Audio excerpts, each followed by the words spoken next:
Hi viewers, welcome to my YouTube channel. இந்த வீடியோவில் நாங்கள் ஃபைவரில் இருக்கிற ஒரு முக்கியமான கன்செப்டை தான் பார்க்க போகிறோம். அதாவது நாங்கள் ஃபஸ்ட் வீடியோவில், இந்த சேனலோட ஃபஸ்ட் வீடியோவில் வந்துட்டு ஃபைவரை பற்றின ஒரு இன்ட்ரொடக்ஷனை நாங்கள் பார்த்துருந்தோம். ரெண்டாவது வீடியோவில் ஃபைவரில் இருக்கிற இன்னொரு விஷயத்தை பற்றி தான் பார்க்க போகிறோம். அது வேறு ஒன்றுமில்லை, கிக்ஸ்.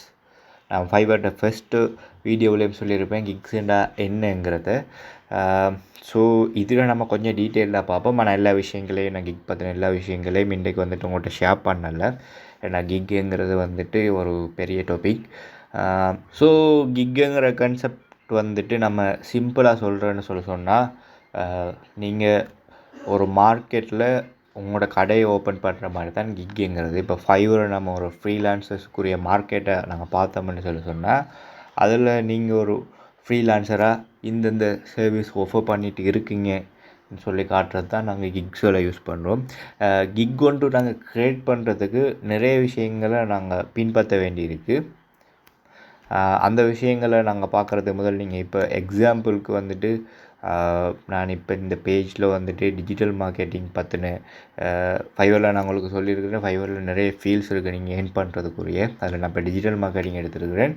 ஸோ டிஜிட்டல் மார்க்கெட்டிங்கில் நாங்கள் சும்மா இப்போ சர்ச் என்ஜின் ஆப்டிமைசேஷனுங்கிற டாப்பிக்குள்ளே போயிட்டு அதை பற்றின கிக்ஸ்களை பார்க்கலாம். இப்போ சர்ச் இன்ஜின் ஆப்டிமைசேஷன் கொடுக்குற கிக்ஸ் வந்துட்டு இங்கே கிட்டத்தட்ட 56,000 இருக்குது. இப்போ இந்த சர்ச் என்ஜின் ஆப்டிமைசேஷனுக்குள்ளே நீங்கள் போகிறேன்னு சொன்னாலும் கொஞ்சம் யோசிக்கணும். ஏன்னு சொன்னால் இந்த சர்வீஸ் வந்துட்டு மிச்சவுமே நல்ல குவான்டிட்டியில் இருக்குது. அதாவது நிறைய பேர் வந்துட்டு இந்த சர்வீஸ் ஆஃபர் பண்ணுறாங்க. அப்போ ஸோ நீங்கள் ஒரு கிக்கு க்ரியேட் பண்ணுறேன்னு சொன்னால் இப்படியான ஃபீல்டுக்குள்ளே போயிட்டு ஒரு கிக்கு க்ரியேட் பண்ண மாட்டேன். நம்ம உதாரணத்துக்கு ஃபஸ்ட்டுக்கு இருக்கிற கிக் எடுக்கிறேன். அதில் அவர் வந்து போட்டிருக்காரு, I will do on page SEO optimization சொல்லி. இப்போ அவரோட கிக்கை நான் இப்போ ஓப்பன் பண்ணுறேன். இப்போ அவரோட கிக்கை ஓப்பன் பண்ணதுக்கு பிறகு நாங்கள் பார்க்கலாம், அவர் வந்துட்டு சர்ச் என்ஜின் ரிலேட்டடான ஆப்டிமைசேஷன் செய்கிறாராம். ஸோ அவரை பற்றின டிஸ்கிரிப்ஷன் ஒன்று இருக்குது. அதே நேரம் வந்துட்டு அவரோட கிக் பற்றின டீட்டெயில்ஸும் இருக்குது.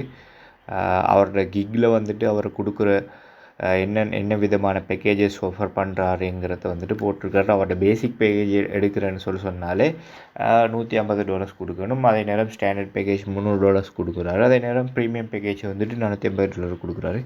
இப்போ இதில் நாங்கள் இதே மாதிரி வந்துட்டு நாங்களும் ஒரு கிக்கை உருவாக்கணும்னு சொன்னால் 3 பேசிக் பேக்கேஜஸில் வந்துட்டு நாங்கள் எங்களோட சர்வீஸை வந்துட்டு ஆஃபர் பண்ணணும். அதை நான் உங்களுக்கு கிக் க்ரியேட் பண்ண போல் அதை நான் உங்களுக்கு சொல்லித்தரேன். ஆனால் நான் இன்றைக்கி வந்துட்டு கிக்கை பற்றி நிறைய விஷயங்களை கவர் பண்ணலை. இன்னொரு டாப்பிக்கை தான் கவர் பண்ணிவிட்டு ஏன்னா அந்த கிக்கில் வந்துட்டு நாங்கள் எங்களோட கிக் வந்துட்டு சக்ஸஸ் ஆகிறதுக்கு என்னென்ன விஷயங்கள் செய்யணுமேங்கிற டாபிக்ஸ் எல்லாம் இருக்குது. ஸோ அதெல்லாம் வந்துட்டு ஒரு வீடியோவிலே கவர் பண்ணிட்டு போகிறது கஷ்டம். ஸோ இதான் கிக் பற்றின இன்னொரு இன்ட்ரொடக்ஷன். இந்த இன்ட்ரொடக்ஷன் உங்களுக்கு போதுமாக இருக்குன்னு நினைக்கிறேன். இப்போ நான் இந்த வீடியோட அடுத்த பார்ட்டில் வந்துட்டு கிக் கொண்டு எப்படி நாங்கள் க்ரியேட் பண்ணலாம்ங்கிறத உங்களுக்கும் சொல்லித்தர போகிறேன். இப்போ வந்துட்டு நான் என்னோட செல்லர் அக்கௌண்ட்டை ஓப்பன் பண்ணியிருக்கிறேன். என்னோட செல்லர் அக்கௌண்ட்டை ஓப்பன் பண்ணி நான் ஒரு கிக் கொண்டு எங்கே இருக்குங்கிற விஷயத்தையும் அதே நேரம் வந்துட்டு கிக் கொண்டு எப்படி நாங்கள் க்ரியேட் பண்ணலாம்ங்கிறதையும் தான் உங்களுக்கு காட்ட போகிறேன். இப்போ நீங்கள் உங்களோட செல்லர் அக்கௌண்ட் ஓப்பன் பண்ணதுக்கு பிறகு மை பிஸ்னஸ்ங்கிற டாப்பிக்கு போங்க. அதில் போயிட்டு கிக்ஸை கிளிக் பண்ணுங்கள். கிக்ஸை கிளிக் பண்ணிவிட்டு நீங்கள் புதுசாக ஒரு கிக் ஒன்று உருவாக்கணும்னு சொன்னால் க்ரியேட் நியூ கிக் கொடுங்க. க்ரியேட் நியூ கிக் கொடுத்த உடனே உங்களுக்கு புதுசாக ஒரு கிக் ஒன்று உருவாக்குறதுக்கான விண்டோ ஒன்று வரும். ஸோ அந்த விண்டோவுக்கு நீங்கள் போனது பிறகு இதுதான் கிக்கோட ஃபர்ஸ்ட் பேஜ். அதாவது நீங்கள் ஒரு கிக் ஒன்று க்ரியேட் பண்ணுறேன்னு சொன்னால் 6 ஸ்டெப்ஸை கம்ப்ளீட் பண்ணி தான் ஃபைவரில் வந்துட்டு ஒரு கிக் ஒன்று க்ரியேட் பண்ணணும். இதில் வந்துட்டு நாங்கள் இன்றைக்கி இந்த வீடியோவில் வந்துட்டு பார்க்க போகிறது இந்த ஓவர்வியூவும் ப்ரைஸிங்குங்கிற விஷயத்தையும் தான். என்ன சொன்னால் அந்த டிஸ்கிரிப்ஷன் அதே நேரம் வந்துட்டு ரெக்யர்மெண்ட்ஸ் கேலரி எந்த விஷயங்கள் நாங்கள் பார்க்குறதுக்கு கொஞ்சம் அந்த விஷயங்களை டீப்பாக பார்த்துக்கிட்டோம்னு சொன்னால் உங்களுக்கு தெளிவான விளக்கம் கிடைக்கும். அதுக்கு முன்னாடி தான் நான் அந்த விஷயங்களை இன்றைக்கு கவர் பண்ணலை. ஸோ இதோட இந்த ஓவர்வியூ அடுத்த நேரம் ப்ரைஸிங்கிற 2 விஷயத்தையும் நம்ம பார்த்துட்டு இந்த வீடியோ முடிகிறதுக்கான ஒரு பிளான் இருக்கிறோம். நான் நேரத்தோடய சொன்னது மாதிரி கிக்குங்கிறது வந்துட்டு ஒரு மார்க்கெட்டில் நீங்கள் போட்டிருக்கிற கடை மாதிரி. ஸோ அப்படி பார்க்க போகல நீங்கள் மார்க்கெட் ஒன்று போனீங்கன்னு சொன்னால் மார்க்கெட்டில் வந்துட்டு நிறைய கடைகள் இருக்கும். ஒவ்வொரு கடையிலையும் ஒரு விதமான விஷயங்கள் உங்களுக்கு வாங்கக்கூடிய மாதிரி இருக்கும். இப்போ நாங்கள் உதாரணத்துக்கு சொல்லலாம், ஒரு பூக்கடையில் வந்துட்டு பூ விற்பாங்க, அதே நேரம் ஒரு பழக்கடையில் பழம் விற்பாங்க. இப்படி வந்துட்டு ஒவ்வொரு கடையும் வெவ்வேறு விதமான சேவைகளை வந்துட்டு கொடுக்கும். அதில் நாங்கள் இப்போ கிக் டைட்டில் பார்த்தோம்னு சொன்னால் இப்போ நாங்கள் அதை இந்த கிக்குங்கிற டாபிக் உள்ள திரும்ப வருவோம். ஸோ இப்போ நம்ம இந்த கிக் டைட்டிலில் வந்துட்டு இப்போ நீங்கள் என்ன ஃபீல்டில் நீங்கள் எக்ஸ்பர்ட்டாக இருக்கிறீங்களோ அந்த விஷயத்தை இதில் நாங்கள் டைப் பண்ணணும். அதே நேரம் இதில் ஒரு முக்கியமான விஷயம், நீங்கள் இப்போ கிக்கு ஒரு டைட்டில் ஒன்று செட் பண்ணுறது தானே, அதுதான் வந்துட்டு உங்களுக்கு கிக்ட யூஆர்எல்லாம் வரும். ஸோ நீங்கள் கிக்ட டைட்டில் வந்துட்டு அடிக்கடி மாற்றிட்டு இருக்கப்போடா அது உங்களோட கிக்கை வந்துட்டு ரேங்கிங்கில் முன்னுக்கு கொண்டு வரதை பாதிக்கலாம். அந்த ரேங்கிங்கில் முன்னுக்கு கொண்டு வர விஷயம் என்னங்கிறத நான் அடுத்தடுத்த வீடியோக்குள்ளே சொல்லுவேன். இப்போ நீங்கள் உதாரணத்துக்கு நீங்கள் ஒரு கிராஃபிக் டிசைனர்னு நாங்கள் உதாரணத்துக்கு எடுத்துக்கோம். ஸோ நீங்கள் இப்போ போடலாம், ஐ will two good graphic designs in 2 or 3 daysன்னு சொல்லி நாங்கள் ஒரு டைட்டில் ஒன்று இதுக்கு வைக்கலாம். அந்த டைட்டிலை வந்துட்டு மிக ஷோர்ட்டாக வச்சுக்கொள்வது நல்லது. ஸோ அதே நேரம் வந்துட்டு நம்ம டைட்டில் வந்துட்டு 4 வேர்ட்ஸுக்கு குறைய இருக்கக்கூடாது.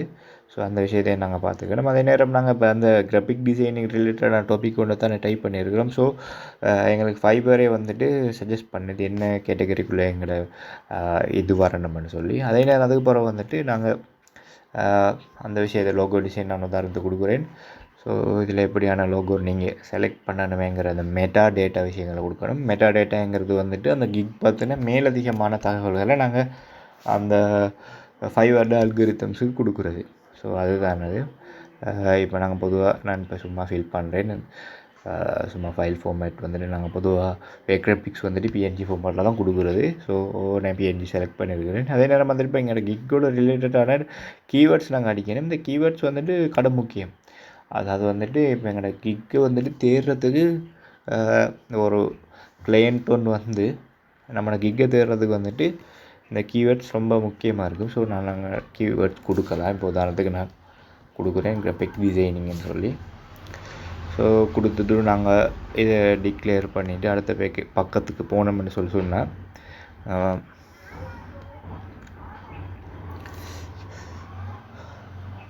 ப்ரைஸிங் வரும். அதாவது வந்துட்டு நாங்கள் ஃபஸ்ட்டுக்கு நான் உங்களுக்கு ஒரு கிக் ஒன்று காட்டியிருப்பேன், அந்த எஸ்இஓ கிக்.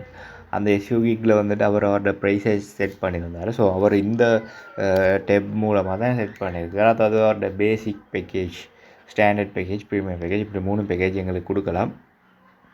இதில் வந்துட்டு எங்களோட பேக்கேஜோட பேரை நாங்கள் அடிக்கிறோம். நாங்கள் சும்மாவே எங்களுக்கு ஏதாவது ஒரு பேர் அடிக்கிற குழப்பம் இருந்துச்சுன்னு சொன்னால் எங்களோட பேசிக் பேக்கேஜுக்கு நாங்கள் பேசிக் பேக்கேஜ் என்ன கொடுக்கலாம், ஸ்டாண்டர்ட் பேக்கேஜுக்கு ஸ்டாண்டர்ட் என்ன கொடுக்கலாம், ப்ரீமியமுக்கு ப்ரீமியம் கொடுக்கலாம். அதே நேரம் நாங்கள் இப்போ இந்த பேசிக் பேக்கேஜில் இப்போ 2வது ஒரு டாபிக் இருக்குது தானே, அதில் வந்துட்டு நாங்கள் இந்த பேசிக் பேக்கேஜ் மூலமாக என்னென்ன சேவைகளை நாங்கள் கொடுப்போம்ங்கிறத டிஸ்கிரைப் பண்ணலாம். அதே நேரம் ஸ்டாண்டர்டுக்கு அது இது அப்படி வந்துட்டு. அதே நேரம் வந்துட்டு இப்போ ரிவிஷனுங்கிறது வந்துட்டு இப்போ நீங்கள் ஒரு கிளைண்ட்டுக்கு வந்துட்டு ஒரு ஆர்டர் ஒன்று செஞ்சு கொடுக்குறீங்க, அதை அவர் வந்துட்டு ஃபஸ்ட்டுக்கு லைக் பண்ணலன்னு வச்சுக்கொள்ளுங்களேன். ஸோ அவர் அந்த லைக் பண்ணாமல் விட்டார்னு சொல்லி சொன்னால் நாங்கள் அவருக்கு அதை சேஞ்சஸ் பண்ணி கொடுக்கலாம்.